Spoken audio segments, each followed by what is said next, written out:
Welcome, dear friend.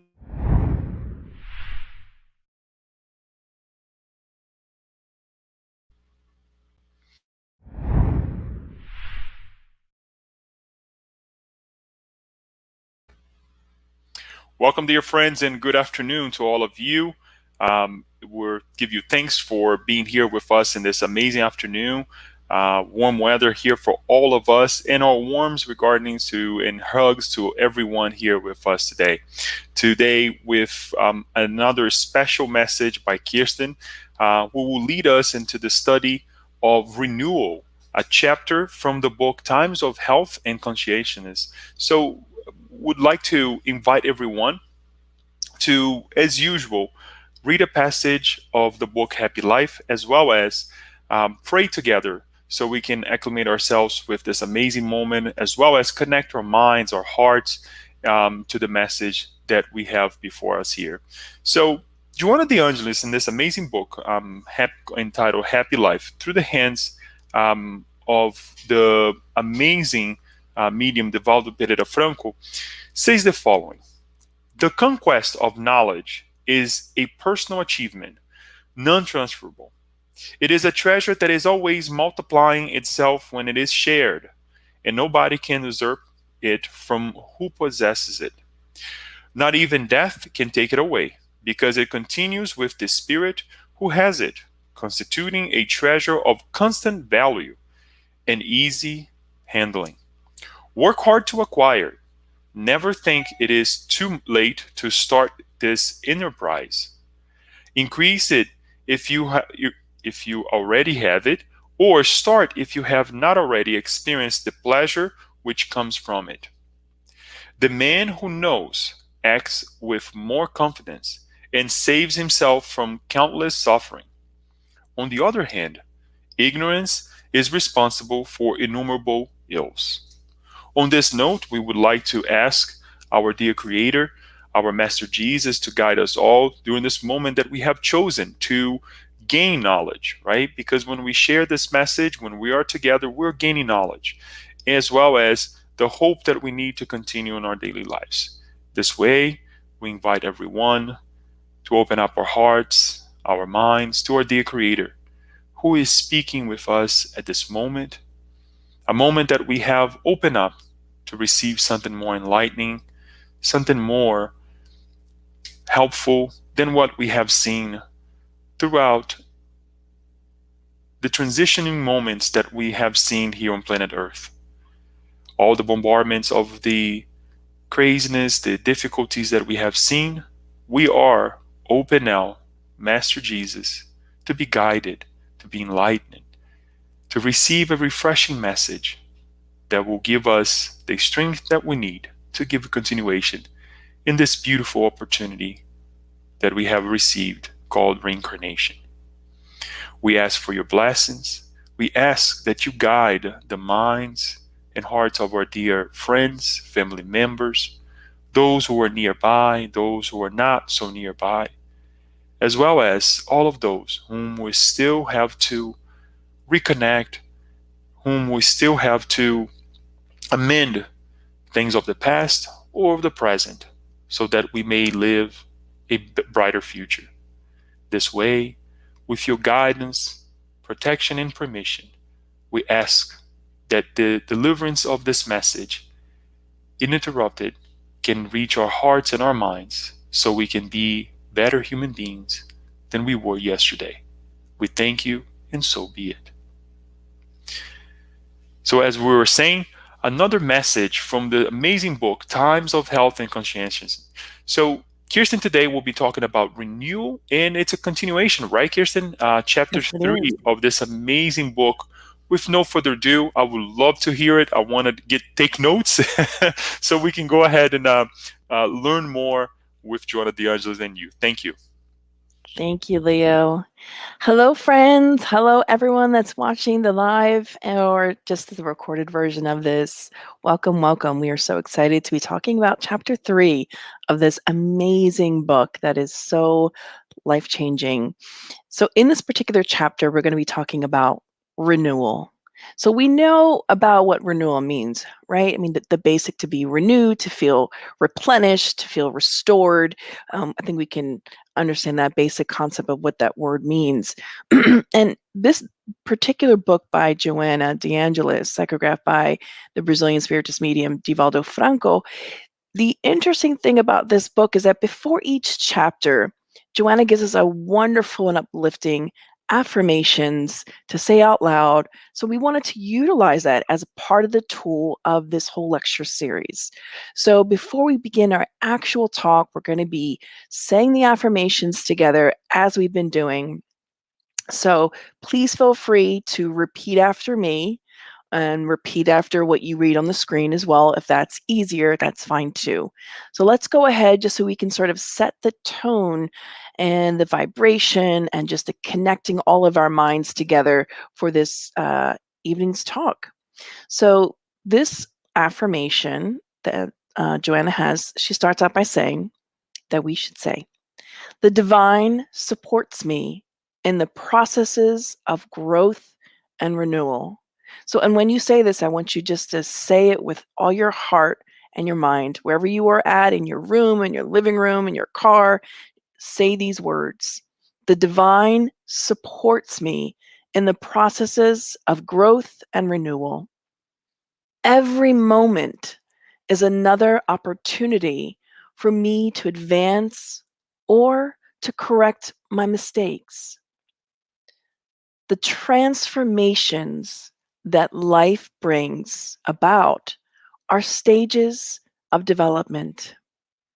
Pruning renews, pain awakens, a trial educates, a change in behavior requires effort. Because I am a child of God.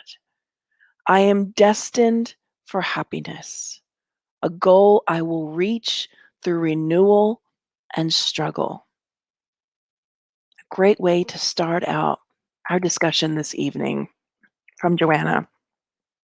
And as we understand the term renewal as it relates to Spiritism, we would be remiss if we didn't mention the laws, right? In the third part of the Spirit's book, the divine natural laws.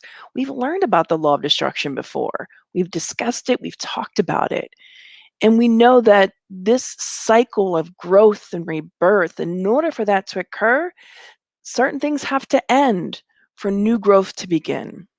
So we understand that within the law of destruction, specifically in question 728 of the Spirit's book, Kardec asks the Spirits, "Is destruction a law of nature?" And the Spirits wisely answer, "It is necessary for everything to be destroyed in order to be reborn and regenerated. What you call as destruction is no more than transformation that is aimed at renewing and improving living beings." And the following question Kardec asks, if destruction is necessary for the regeneration of beings, why does nature surround them with the means of self-preservation and conservation? The Spirits wisely answer, to avoid their destruction before the proper time. All destruction that occurs too soon retards the development of the intelligent principle, and that is why God has given to each being the need to stay alive and reproduce. So we're sharing both these questions from the Spirit's book to remind us about the balance within the universe. The yes, things must end or be destroyed in order to be reborn and regenerated, but not so much where before it's time. There is a time for everything. And so the ways in which God created us is to be balanced. That there is a time for us for certain things to come to an end, to be destroyed, and then to be renewed and regenerated. So this is part of the laws of the universe. It's normal. It's hard. Change is difficult. In the whole varied gradient of change, whether it's emotional change, physical changes we go through, changes in our jobs, environments, so forth and so on. You can name 1,001 things that changes. Everything does. We're in this constant state of renewal and being this cycle of, beginning and ending and beginning and ending and learning and going through pain and learning more and growing and evolving. So it's a normal process of our existence. So much so that it also happens in our cells. And we'll talk about that here in a second. And this particular Swedish physician, a Swedish molecular biologist, rather, his name is Dr. Jonas Friesen. He found quite a while ago that the body cells largely replace themselves every 7 to 10 years. So old cells mostly die, they're replaced by new ones during this time span. And the cell renewal process happens more quickly in certain parts of the body, but head to toe rejuvenation could take up to a decade or so. Okay, so why are we bringing this? We're bringing this because everything renews itself down to our molecular structures. Everything. There's nothing in our reality, in our existence, that doesn't go through this process of renewal, regeneration, destruction, so forth and so on. So just to help us understand that this is not just a spiritist concept, that it is a law of our universe, of how things work. So Joanna starts out her chapter reminding us of this constant changes. And she says that life is a continual dynamic of transformation. Of course, we're in this process of evolution. Why would it be any other way? She says nothing remains unchanged. Change is a natural phenomenon of the renewing process. Whatever is not renewed dies. That is a fact of evolution. Repose is a misinterpretation of undetected occurrences. In other words, when we think we are resting, we are laying down, or we are doing nothing, we think nothing is happening, when in fact there's our bodies, our cells, our minds are in constant movement. We are thinking beings, and there always are things going on in the background of our minds. So we're in constant motion, if you will. Joanna goes on to talk about emotions, the physical body, and human behavior. She says, thus, emotions, the physical body, and human behavior are all subject to the imperatives of necessary changes, which vary according to the circumstances. These changes in the human being derive from different states of consciousness, various mental patterns, and different philosophies about life. So our emotions, our physical body, and our behavior is constantly changing. And it's necessary because we're growing as people. And so even our thoughts, our mind affect the ways in which our cells are changing. We know that this is cellular biology, if you will. You can look into this and we'll talk about it here in a second. So we change depending upon our own state of mind, our mental patterns, like our mental habits, the things that I continuously think about, nurture in my mind, and how I view life. If I view life from a pessimistic perspective, of course, that's going to affect me down to each molecule of my body and affects all my other bodies, my spiritual bodies as well. It reminds us of our responsibility that we have before the universe, before God, in our lives, to make these changes that are positive, to live more intentionally.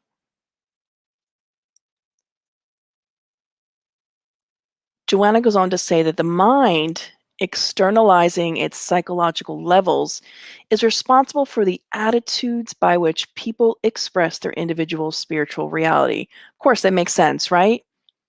I'm going to be expressing my perspectives and how I view the world. She goes on to say the process that precedes an action, meaning before, is mental in nature.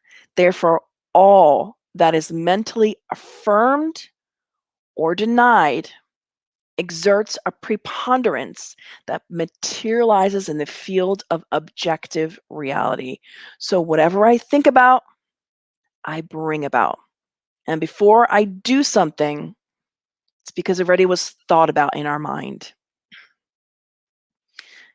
Cultivating pessimistic ideas generate infirmities, troubles, sorrows, tragedies, must be replaced by healthy, productive thoughts responsible for the good things in life. And this is about mental patterns and habits that we have. And how do we break them? Well, first of all, let's just note it's not easy. We've been probably having the same mental habits and thought processes for many incarnations. So cut yourself some slack if it's hard in the beginning, but proceed on. And every time you have a negative thought pop into your mind about yourself or about somebody else, replace it with something that's more healthy, more productive, more positive. And you're going to bring about that positivity, that goodness, that healing into your life. She goes on to say, no one is doomed to misery. We are not doomed to misery. By renewing yourself, you change your landscape for the future according to what you prepare in the area of your mental desires. So it warrants us to really think about what kind of thoughts are we nurturing in our minds? Now, please take note that we have emotions, we have feelings, and we have thoughts.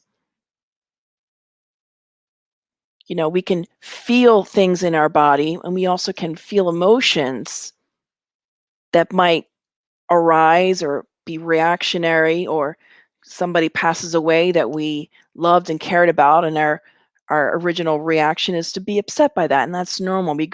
We have to also learn to process our emotions, but utilize our thoughts to live with intention, to affirm positive things in our lives. And in order for us to really live with intention, we have to know what our desires are, what we truly want out of life. Because we have that power. We have power within ourselves, and affirmation works, and science has proven that to an extent. There's a particular study that was published in Social, Cognitive, and Affective Neuroscience, where the researchers found, when they used the MRI to find the practicing of self-affirmation, they had a group of people practice these self-affirmations that were positive in nature, activates the reward centers, referred to as the ventral striatum, which is pictured here, and the ventromedial prefrontal cortex in the brain. Thus, they concluded that practicing self-affirmation does help in activating the areas of the brain that makes you happy and positive, which are the reward centers of your brain. So there's positive repercussions, if you will, that science is already beginning to show. So what I speak about, I bring about, and it affects my physical body. So let us be mindful of that. We externalize our attitudes, and they affect our overall health. And in talking about health and science and all these things, we have to mention epigenetics and how that plays into our own spirit's legacy. So we often think, okay, well, I'm responsible for myself. I'm responsible for what I do. That's correct. Absolutely. But one of the things that we also have to consider is the legacy through which we are leaving our families. Because epigenetics, and was published in a paper, if you will, called Epigenetics and Meditation, they found that research in animal models and human epidemiological data suggests that epigenetic information acquired through parental experiences, including preconceptual maternal or paternal stress, may account for the susceptibility of the offspring to certain diseases, brain alterations, development of psychopathologies, and maladaptive behaviors. So in layman's terms, what does that mean? So even before we are conceived by our parents, right? Even before the egg is fertilized by the sperm, our own experiences as future mothers, future fathers, can have an effect, can account, at least for a percentage, of how our children can become ill. Or the susceptibility, meaning creating a matrix for them. Now, it's much more complex than just this one little quote, but it's something for us to consider and think about as well. And we call this the legacy that we are passing down to our children and our children's children's children. What does this mean for us? That we need to be responsible, to be the best version of ourselves. That even before you become a father or a mother, that we are being the best version of ourselves, that we are working on ourselves. And even after, because you might say, oh, I didn't know about this before. That's okay. That's okay. The time is now. There's no time like the present. Can't go back and change anything that already has come to pass. Can't change the past. What's already happened. You just can't. Gotta let it go. But embrace the now with all its fervor and desire to want to bring about change. We are our own physician. We are our own healer. We can bring about this happiness ourselves. And science has our back. Science says, yes, it's possible. Something that Spiritism has already told us it is. Joanna shares that your thoughts follow in the direction of your aspirations. That is, what you long for emotionally, you construct mentally. Let's read that again. What you long for, which is another term for desire, what you desire emotionally, you're constructing mentally.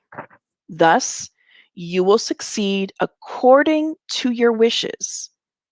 Of course, throughout your physical existence, you will endure trials and expiations arising from past thoughts and attitudes that are catching up with you now as mechanisms of reparation, redemption, and re-education.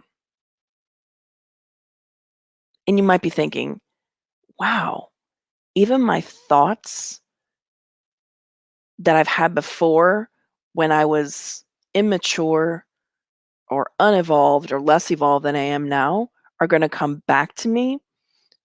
Yes, often, because like she was sharing, before each action is preceded by thoughts, feelings. So what we think about, we bring about. It's only natural. Makes sense, right? But we always have to consider the spiritual component that exists. So yes, I'm in charge of my own thoughts. I am responsible and need to take responsibility for my own happiness, my own well-being. But also, let's not forget to take into account that we live under the constant influence of spirits as well. And in the Spirits book, question 459, Kardec asked the spirits, do spirits have any influence on our thoughts and actions? And the spirits wisely answer, their influence upon you in this regard is greater than you suppose, for frequently it is they who guide you. Which begs the question, what kind of spirits am I attuning my mind to? Because everything is vibration and energy. So do I want to be influenced by good spirits, my mentors and guides, just elevated minds? So I want to be able to tap into that level of high frequency. because we know that we're going to have that influence. But it's up to us to turn that dial of which way we want to go. The following question in the Spirit's book: do we have our own thoughts plus others that are suggested to us? And the wise spirits answer, your soul is a spirit who thinks. You must have noticed that many thoughts occur to you at the same time with regards to the same subject, and which frequently contradict one another. Well, they are always a combination of your own ideas and the Spirit's ideas, and this is what renders you uncertain. You have two ideas within your mind that battle it out with each other. And as an extra side note that they tell us in this particular part of the Spirit's book, it's not so important for us to decipher, where the thought comes from, because part of that is if we knew that A thought and B thought were from me and C and D thought were from a spirit, it would take away some of our ability to choose, because then we would know. So that's why it's not so important for us, like, oh my gosh, was that thought mine? Was it not mine? Let's just evaluate it for what it is. Was it a good thought? Was it a not so good thought? Can I replace it with something positive? How am I feeling? Am I really stressed out? Do I need to spend some time to renew my mind, to refresh my mind, to meditate, to connect to a higher vibration? Something for us to really consider, because we live in this world where we are constantly surrounded by spirits, discarnate and incarnate. Who are we going to tune into? Who are we going to tune our mind to? She goes on to say, if you had acted differently in the past, you'd be facing different karmic situations in the present.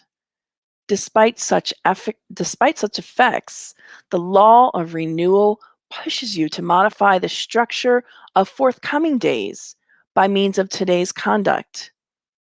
In other words, let us start building and working today so that our future selves doesn't have to feel the repercussions of the negative choices we've made before. She goes on to say, review your action plan as soon as possible. Submit it to a composed analysis and ponder your current responsibilities, reworking projects, and setting new goals. Joanna reminds us again and again and again how important it really is to set forth, even on a piece of paper, if you will. Or if you can put it in your mind, that's fine too. We find that putting it to pen and paper is much easier to track and, really manifest. But writing out your goals, what you hope to achieve, we're not just talking about in a professional sense. We mean in the sense of just your own spiritual evolution, progress, your own, overall health, and how you want to work towards certain goals in your lives. And she reminds us, if your plan seems correct, expand it. If it seems insufficient or troublesome, fix it. So as you put pen to paper and something seems off, or like, nah, I want something else, just correct it. She says, but renew yourself, continuously changing for the better, your willingness to grow regardless of the circumstances. Now, how often do we allow our circumstances that we find ourselves in to dictate how we feel and what we're going to do? When things are not good, we want to throw it all away and say, you know what, forget it. Life is hard right now. I don't want to deal with it. We just want to give up, which is quite common at the level that we're at. But we cannot allow those things to dictate our lives. We must make every effort to choose to live with intention in a positive way, taking every opportunity we can to renew ourselves, because that's the law of life. We are meant to move forward in these cycles of renewing, refreshing, beginning again and ending. It's a part of our existence, our lives. Let me go back one. I also wanted to mention that renewing ourselves, it can sound very philosophical, and in its own right, it is.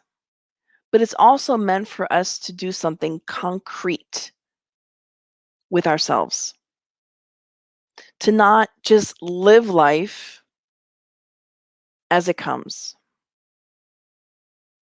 Now, we're not saying to be type A all the way, be super particular about everything. No, life is about balance, balancing everything out.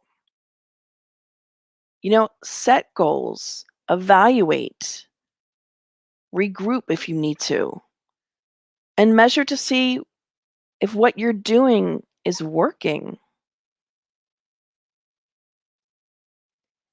If we think about it, things are quite simple, very complex, but simple on one hand. We reap what we sow, so we should sow goodness,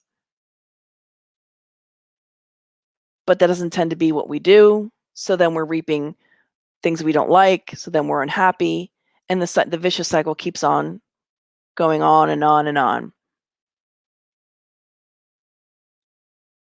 And Joanna brings us these wonderful books, many other books in Spiritism as well, that reminds us that if we are unhappy, if things aren't going well, it's because whatever we've been doing is not really working. So we need to change it to something more positive, something more uplifting, to constantly be plugged in to that spiritual Wi-Fi.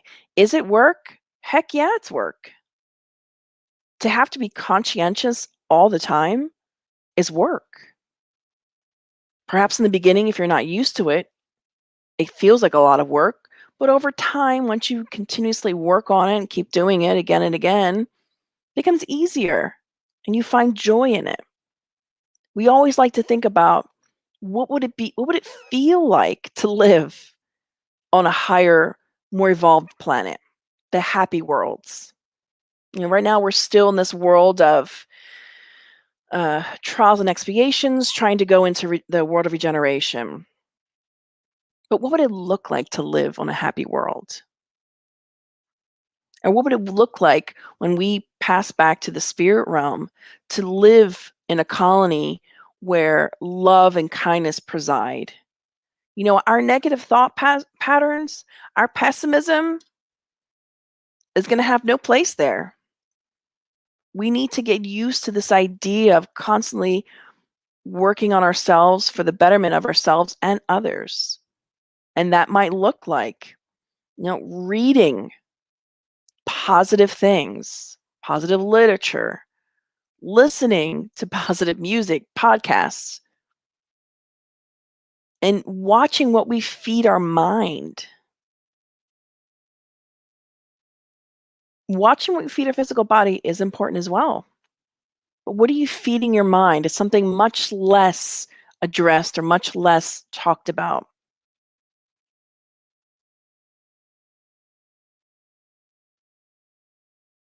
Live with intention.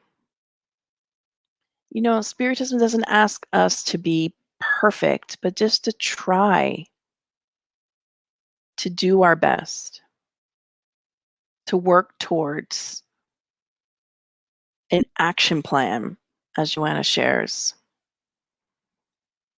And just a few take-home thoughts before we go over something else as well, as part of the take-home thoughts.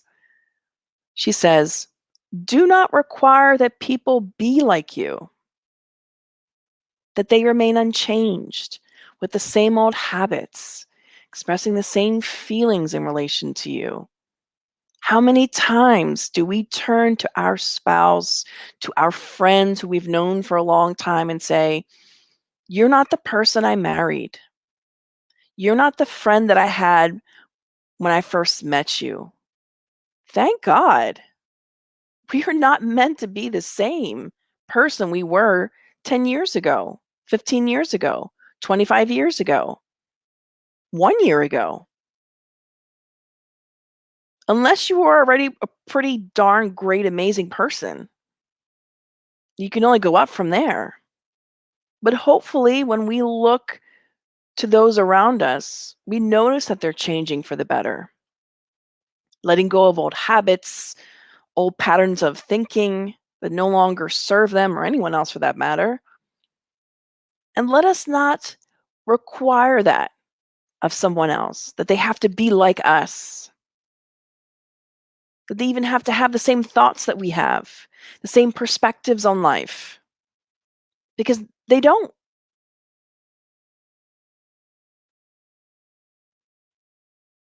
Simple as that. But yet we do.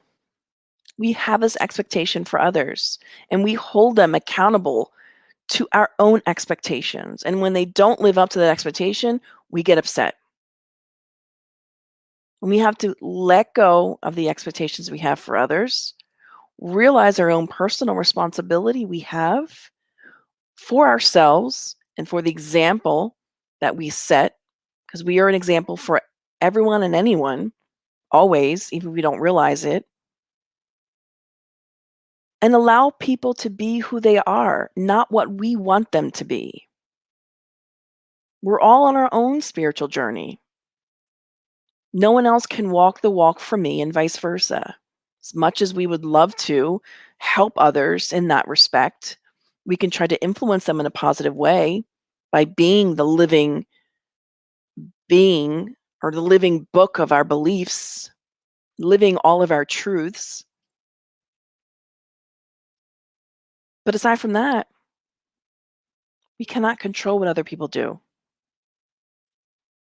And when faced with affections that have decreased in intensity, behaviors and situations that have changed, friends who have made new choices, enthusiasm that has cooled or shifted elsewhere, and new challenges, do not rebel through depression and violence. One of the common themes that are woven through again and again through the Spiritist literature is that it's not wrong to cry. It's not wrong to express our emotions, especially when we're going through trials and tribulations. But what we should work very hard to combat is this rebelliousness, to get angry at God or with the way things are, because that just makes everything more difficult. There's a book that we've brought and talked about many times before already. It's a book by Manuela Filomena de Miranda and Divaldo Franco called Psychiatric and Spirit Obsession Disorders. It's in English. It's a fantastic book. And it's a repeated lesson in that book that when we rebel in our thoughts, emotions, actions, we are just perpetuating and extending our suffering. If we could get to acceptance quicker, if we can get to acceptance and understanding of our situation and ask ourselves, what's the lesson?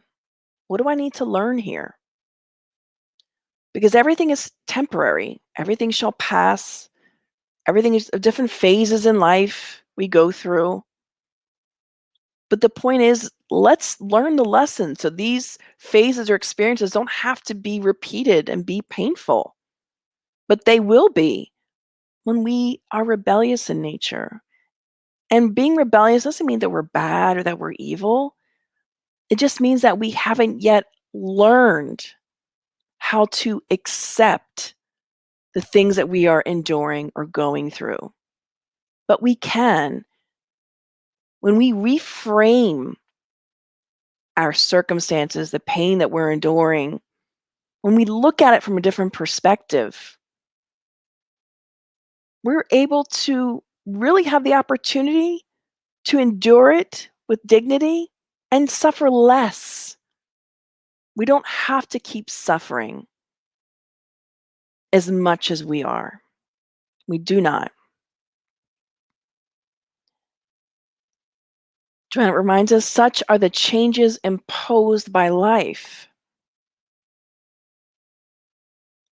We're going to have these experiences in life where things go sour, friends change their mind and no longer want to be our friend, or partners or what have you, or you had one expectation for someone in your life and they were that way for so long and then they changed and then we're disappointed.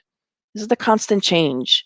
We cannot allow those things to dictate how we feel and how we view life.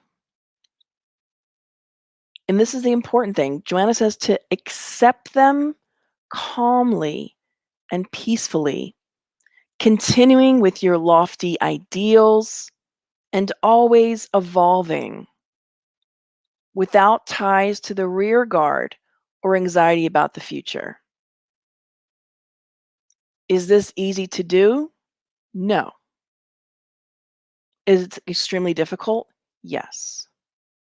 Especially when you're just starting out trying to put this into practice. It gets easier with time and practice, like anything else. But if we learn to have acceptance, resignation, that doesn't mean let's roll over and play dead.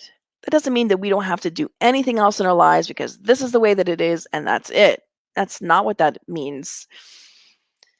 It means let's find calm and peace within ourselves, with the circumstances that we find ourselves in. And let's do all we can to change the one thing that we can change, which is ourselves. Renew ourselves. Work on ourselves. And no matter the external of what's going on, act calmly and peacefully. Always utilizing an opportunity to renew our thoughts and our mind, something more positive, more uplifting. If that means that I have to listen to a positive podcast throughout the day as sort of background noise, then do that. Or listening to a TED talk or some other talk off of YouTube that's positive and uplifting. It could be a spiritist talk. It could be something on just spirituality, just something that really feeds your soul to help you to change your perspective. Because listening to the same things over and over again that you've been listening to that aren't exactly helpful or are negative in nature or that don't add anything, how is it helping you on our spiritual journey? How is it assisting? It's most likely not. And that's okay because that's where we found ourselves in this evolutionary path. But let us stop, regroup, and Joanna always talks about in this chapter the action plan. What is our action plan? What are we setting forth for our lives? And we shared this with several of our members of the Spiritist Society of Baltimore. And I'm going to share it here just a second. And it's an actual action plan. And this might be common in the business world, especially the corporate world, when you're looking to assess your business, how things are going, and to make sure that you're meeting the marks and the goals that you have for your particular business. Well, this is also applicable to us, the immortal spirit that we are. So we decided to utilize one of these models that we found off of Pinterest that, again, we can share with you. If you wanted to email the SSB, we can share the actual file itself, or you can just go on Pinterest or Google it and you can find one that fits more of your personality or what you're trying to work on. And it's this. Oh, it's this. Before we show that, Joanna says, this is a reminder, as we said, to review your action plan as soon as possible, submit it to a composed analysis, and ponder your current possibilities, reworking projects and setting new goals. That's not Joanna just talking philosophically. This is really something for us to do. It's a work for us to do. And here we have a sample action plan. And here on the first column, you can see the objectives, things that we want to achieve. Let's say being less anxious, lose weight, more positive thinking, or read more books. And you have the task column, which is what you need to do to achieve your objectives. You have your success criteria and how you can identify your success, your time frame, when you need to achieve the tasks, and the resources that you have at your disposal to help you to achieve those things. Why is it important to put this pen to paper? It helps us to visualize and to remind us of our purpose, of our goals, and to give purpose in our lives. Because so many times when we are enduring hardships, it's the kind of planet that we're on, trials and expiations, we all have them. We have to remind ourselves, what is the purpose of me living on this planet at this time in my spiritual evolution? It's for my own growth. So let us put pen to paper. Let us actually take the time to, whether you utilize this actual action plan or you utilize just writing out your goals and setting a timeline and how you're going to accomplish those things. Many therapists also use something similar. They set goals and a time frame, more or less, when you hope to achieve them. So you stay on plan. So you have a plan of action or an action plan to kind of guide you, to remind you what you're living for. Otherwise, we're just kind of like haphazardly going throughout life without much purpose. Let's live more intentionally. Let's live more conscientious.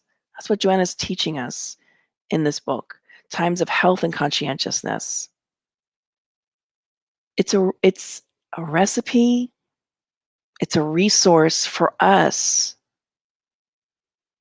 to become what Abraham Maslow referred to as self-actualized, to reach our highest self, to be the best version of ourselves. Here are the tools. Here are the reminders. Last week, I believe it was Alba, talked about being kind to your mind. Don't forget to show yourself some compassion. Cut yourself some slack. It's not going to be an easy process. Remember that you use the positive affirmations. Don't say things like, oh my gosh, why am I so impatient? I'm so dumb. Don't say those things to yourself. Learn to have better inner dialogue with yourself. Say nicer things about yourself. Oh, I'm trying. I'm doing my best. I might not have reached all the things I wanted to do today, but tomorrow's a new day and I'm going to try again. The purpose is to keep trying, keep working at it, to not give up. And if you haven't purchased this book, if you don't have it in your library, in your stack of books, I'm not sure if it's available on the Kindle or any other type of electronic version. Perhaps it is. You need to have this in our library of books to enrich our mind, to elevate ourselves, and really to find peace, because that's what it boils down to, is we want peace in our lives. We want to be at peace, because trials and tribulations will always be coming around the mountain, as they say. We just have to center ourselves and remain calm when the storm is all around us. So, dear friends, these are the thoughts we wanted to leave with you today from this wonderful book. And like I said, if you don't have the book, you are doing yourself a disservice. It is absolutely amazing. And the messages are short. They're not extremely long or too complex to understand even. So we wish you all the best. And now we will go to the portion of our question and answers. Kirsten, before we go there, I would like to thank you and certainly just close this real quick. Certainly acknowledge the words of those who are here with us as well, the excitement for certain important reminders, such as important reminder as you're talking about this idea of renewal, right? You mentioned many things. I was taking notes here. The constant change that we have to apply to ourselves. This renewal, the responsibilities, but also most importantly, this idea to forgive ourselves as we go through, right? Because we tend to punish ourselves, throughout the process and find the wrong things and say, I dislike this. Yes, perhaps it was not perfect, but you're running there. You're running to that goal to be perfect. So thank you again, and we welcome everyone, and to be here with everyone is always a pleasure. I would like to jump in some of these amazing questions that we have here. Daniel asked, what would you say to those who always say, I was born this way, so I won't change? I think you kind of mentioned a little bit, but I wanted to hear, what would be the direct answer. And through, your study of the book, what would you like to tell us? So, yeah, that's quite an old phrase that many people, and I heard it growing up from some of my elders as well. We're not born this way. That's a fallacy. It's an incorrect statement. No one is born that way. We're born simple and ignorant, but we're not born to be, being a negative person or an angry person. No. And science has already told us that neuroplasticity is a very real thing. We can change. Old dogs can learn new tricks. So we are always, it's never too late. And we always have the opportunity to change and better ourselves. If we find ourselves saying those words that, well, this is just the way that I am, I can't change. Well, we have to respect that if someone feels that way. We cannot force anyone else. But if you yourself, those of you who are watching, if you've said those words, I would invite you to revisit that thought and that belief and tell me how that belief has been serving you, if at all. I could probably guarantee it has not. It has rendered you and put you in positions within your relationships with the people around you and even with yourself to not be good. And you're probably finding yourself not to be that happy. So that's how I'm going to answer it. Very well. Thank you for sharing with us. And then we move on to Yasko when she asks, hi, Kirsten. We noticed that when raised in toxic family environment makes one more vulnerable to more hyper-reactive behavior. How to break this vicious cycle of emotional imprints inherited from our parents, grandparents, and not to pass to next generation. We have to break the cycle within ourselves. That's the only way to do it, is to acknowledge whatever that cycle is existing. We have to first acknowledge, we can't change anything that we're not acknowledging. So I cannot change or cease to pass on these negative cycles unless I first address them and do the work. We must first do the work on ourselves, regardless of the circumstances we found ourselves in. We have to do the work of self-healing, of working on ourselves. And then we begin to have a more broader perspective of the circumstances that we found ourselves in. Because when we are suffering and going through trials and expiations, which are often the ones in which we need, we tend to have very narrow perspectives. But then once we begin to heal and work on ourselves, we begin to have this much more broader perspective and understanding for the pains that we've endured. And we can forgive us for giving a personal anecdote, but growing up, we could see that our father was very harsh and cold at times and things of that nature.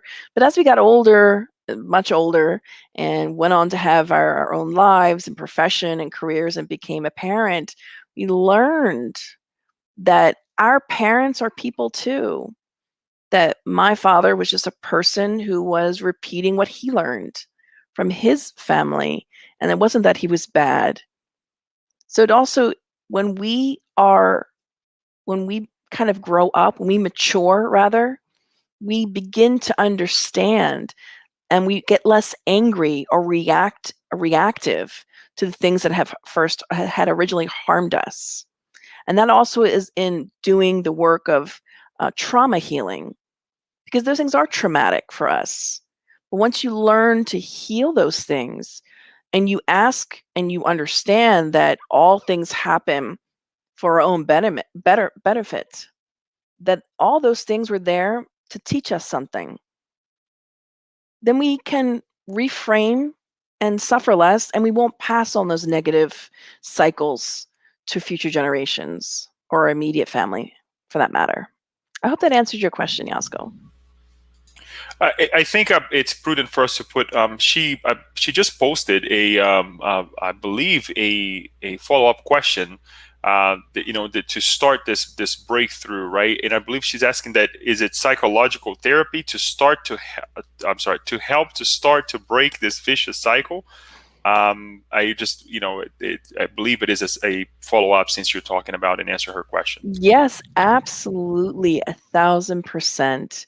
And whether whether someone chooses to go into actual psychological therapy, and there's very different kinds, or it's something you are working on with a life coach or what have you, definitely the needing to renew our psychological thought patterns, our mental habits, is absolutely imperative.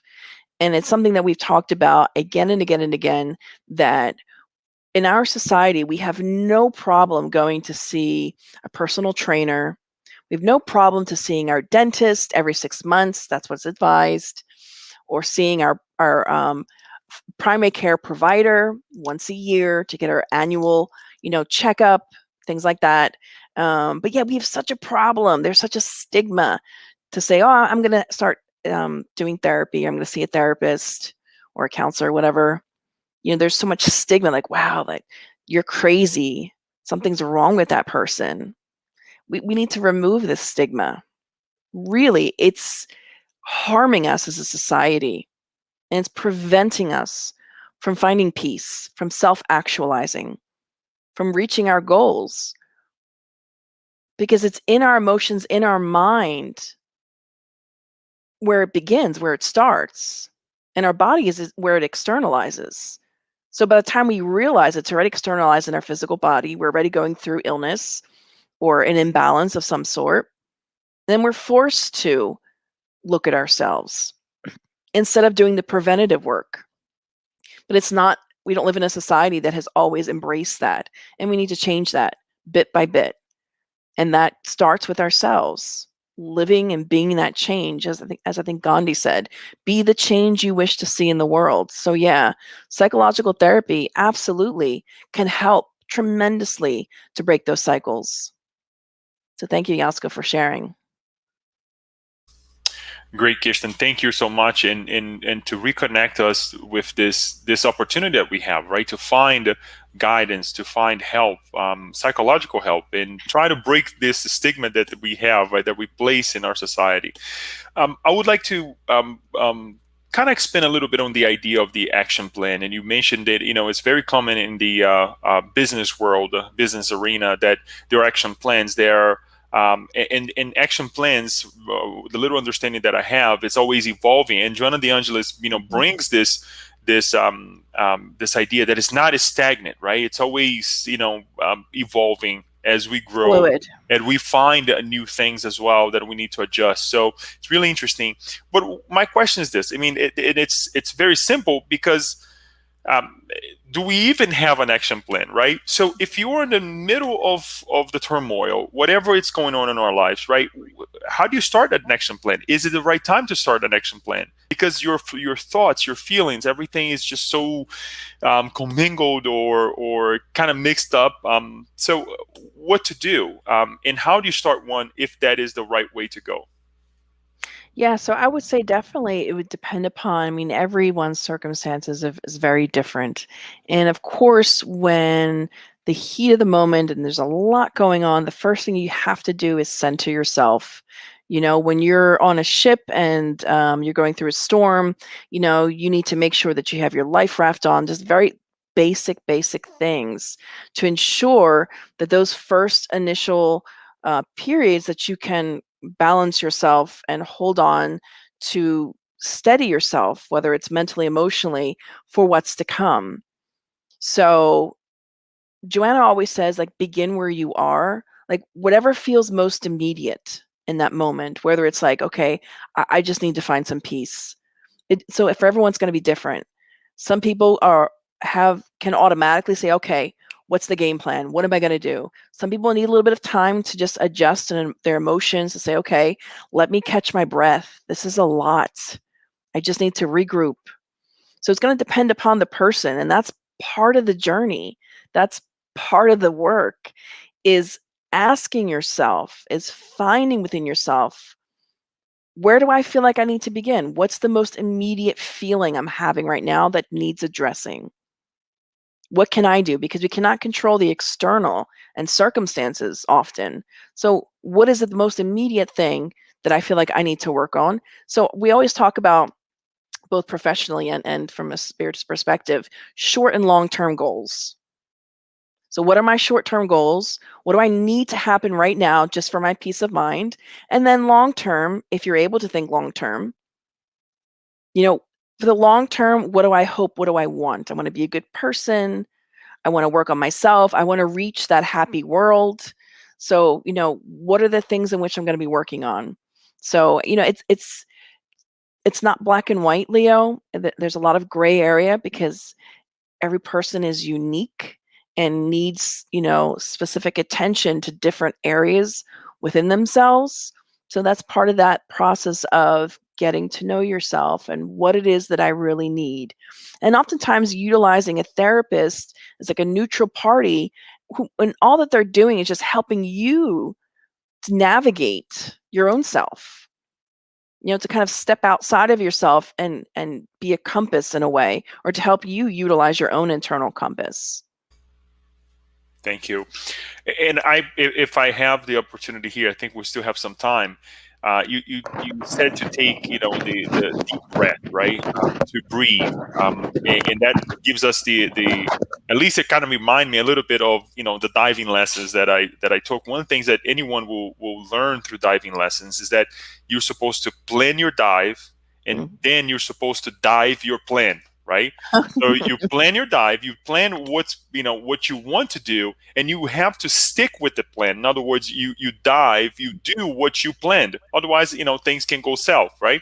So, another follow-up question to this is, as you're bringing this idea of renewal, to stay in this renewal mind that is evolving, how do you dive your plan? How do you stick with it? Because, since the emotions are going each direction, and you're receiving bombardments, you're receiving influence from every corner. How do you stick with it? How do you stick with this plan when things are going through the emotions are running high again? That's a great question. And I love the analogy of the dive. And I think it's important to understand the analogy that you just shared, which is, it's an analogy, but it also is legitimate. That's actually really what you do when you dive, right? Per you, I have no idea. So how do we stay? So I'm going to pose a question back to you, Leo. How do you stay when you dive, when you've dived? How do you stay the plan? Because there's so many things that can distract you. When you're diving, it's like, wow, look at that coral reef, or look at that plate, look at this, look at that. It's like, wait, that's not on my plan. Like, the plan is to go down this location, and I know down this location there's XYZ. There's probably also ABC, but as you're descending down to your dive, you're probably running through your mind what you are planning to do, you and whoever's with you. And that's also something I think within that analogy is extremely important. And you didn't mention that, and you've told me this before, that when you dive, they say you should dive with another person, especially if you're a beginner, right?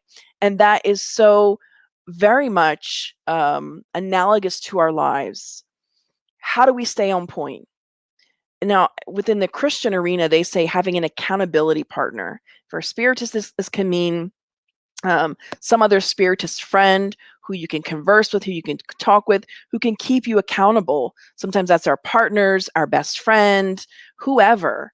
that allows us, but also, remember to surround yourself with those people. When you're diving, I don't know if you dive with like 10 people or not, but at least with one, you want to, because that person holds you accountable. Say, no, no, no, let's get, don't get distracted by that fish. Come back. This is the plan. And oftentimes that person, that extra diver, is our mentor. Because rest assured, no matter what we're doing, our mentor is there and has been chosen for us. They know our plan. Even if we don't remember, our mentor is like, I have it on my iPhone, the spirit phone, the spirit realm. I have it right here, Kirsten. I have your plan. Don't divert. We can, because we have free will, right? We can. But this one prayer that we've learned to say, Leo, is a prayer constantly asking, allow me to fulfill what is on my reincarnatory plan. And having an actual something written down to say, this is what I'm working towards. Whether you have it in the form of a dream board or actual, as I show the picture of the actual action plan, however you want to do it, whatever works best for you. Have something around that's reminding you why you want to do what you're doing. It's important to have purpose in our lives. That's why it's important to have a relationship with God, because we can become very depressed and get very off track because the things that happen to us in our lives, the trials and expiations that by default, the planet that we live on, we're going to endure. Rest assured, you're going to go through it. We all do. So how do we stay grounded? Also our connection with God, our connection with God, our prayer life, have an accountability partner, and remembering that we have our own spirit mentor that is there as our own spiritual personal trainer, if you will. Our coach before we go down the water, right? In the water. Yep. Exactly. No, I get it, and you're spot on this idea of the partner. Yeah, I mean, it's anytime you dive, you need to be with someone. You can, even swimming lessons. You're told that you should swim with someone else because you shouldn't be by yourself. So it's really interesting that you said. I mean, it does connect with all this message, and to me at least, and I'm quite sure for many of us here. As you said, even in nature we see this. We are, surrounded by mechanism, resources that keeps us, that once keeps us alive, right? That wants to give us the chance to continue, not the same, but to transform, right? Not abrupt, but to transform, and evolve over time. So thank you for all this message. I would like to share one more here. I haven't read it yet, but she just actually brought to our attention. Yasko asks also that how to also break the comfort of the cultural familial status quo that we live in and go after what we really like in terms of career goals, even partners. Say one that really touches us versus that the society of family would approve. Great question, Yasko. A little bit off topic, but what we were talking about. However, the social constructs that exist in our mind and the social norms are so strong that they drive a lot of what we do. Whether it's how we view the roles of men and women, the roles of our children, the roles of our grandparents, and vice versa, and et cetera, et cetera. And we can see throughout time a lot of the shifts that have begun happening. Maybe 50 years ago, the role of a woman was very different to what it is today. And that came about because people were being reincarnated to push this new idea, this new paradigm, to shift what was constructed as the social norm by members of society. And we're in constant motion of that changing from the time, even from when we're young until when we are growing up and getting up there in age. And I even remember growing up and viewing certain things a certain way, and now in society it's viewed differently.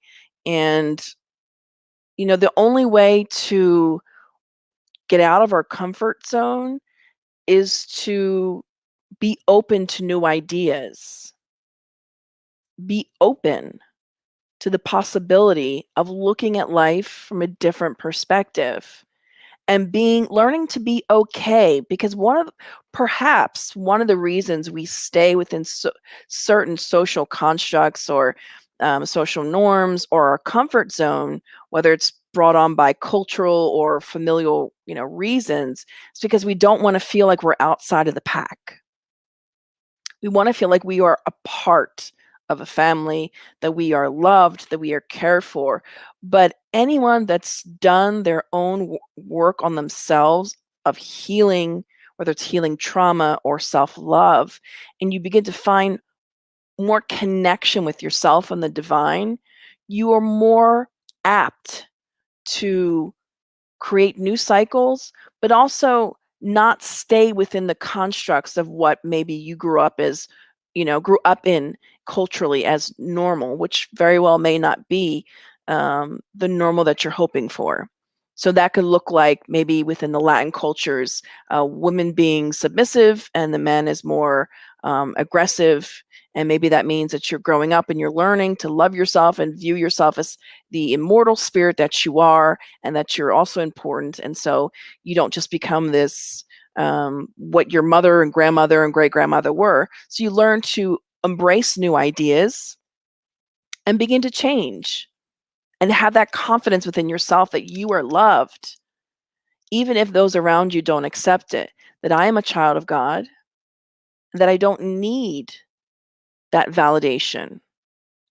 And then it's good for us to know that we won't always get the validation that we're looking for from those in our lives that we want it from. But learn to validate our own selves.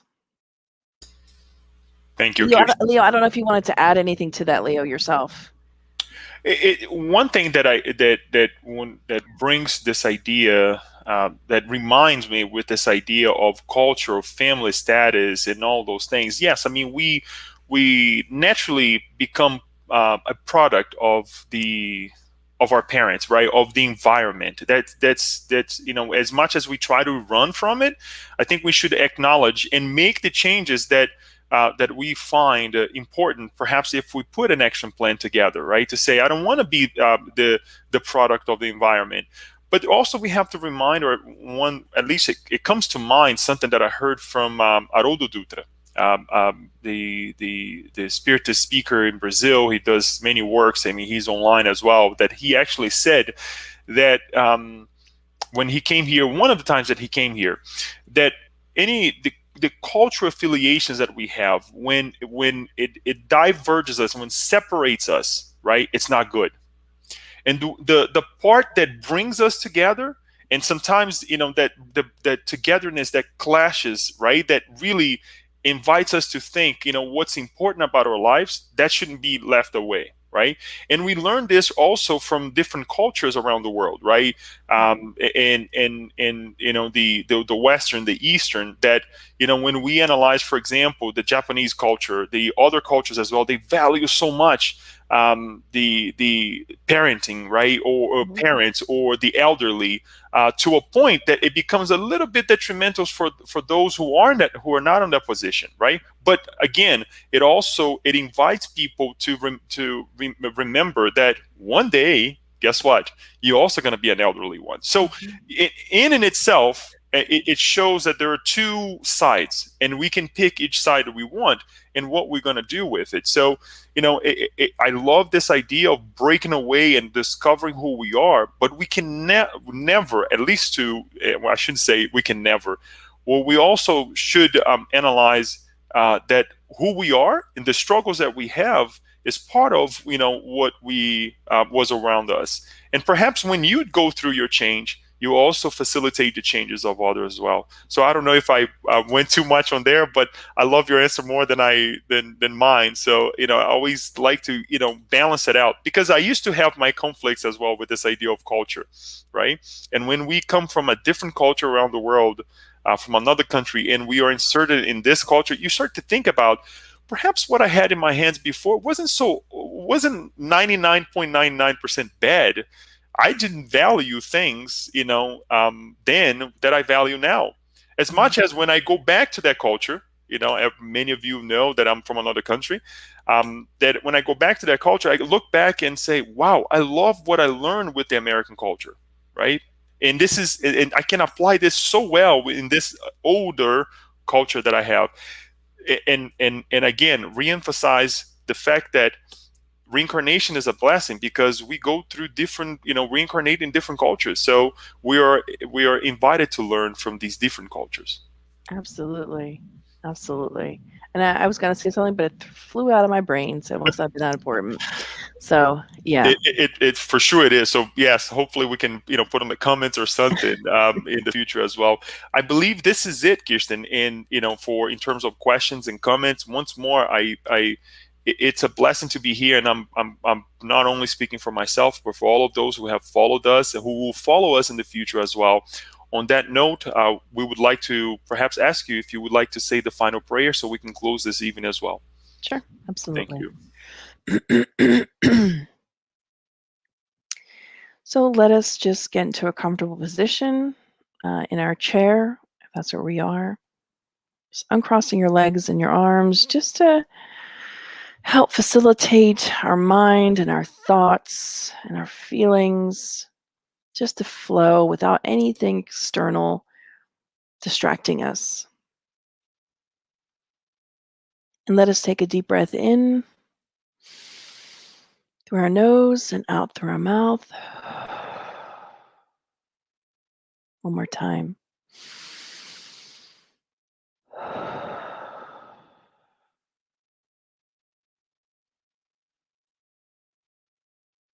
Let us imagine opening up our hearts and lifting up our minds to our divine creator, our Father, Mother God, our spirit mentors and guides who have allowed us to be blessed during this evening. With immense gratitude, we say thank you. Thank you for this moment of respite, of renewal, and to be reminded that we are not alone. Thank you, my God, for loving us, for providing us the opportunities of growth, even when things are painful. We pray that each one of us can find the courage,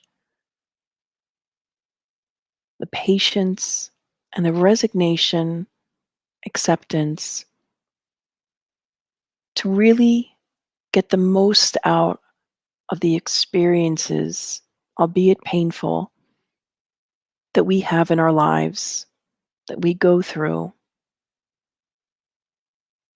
We pray for all of those who are in our hearts and minds. We pray for ourselves to be guided, to fulfill our reincarnatory plan, everything that we promised before coming to this world. We pray that we can put into practice all that which we have learned, and to be reminded to be kind to ourselves and to those around us. We thank you, dear Lord, and our brother Jesus, and so be it.